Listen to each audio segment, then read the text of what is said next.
Naranasan niyo na ba yung may kumwestiyon ng kredibilidad mo?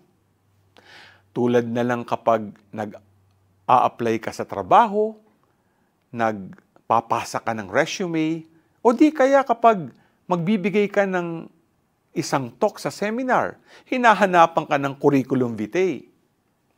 Sa gospel natin ngayong araw, kinwestiyon ng mga kababayan ni Jesus ang kanyang kredibilidad nung sinabi nilang, "Where did this man get such wisdom and mighty deeds? Is he not the carpenter's son?"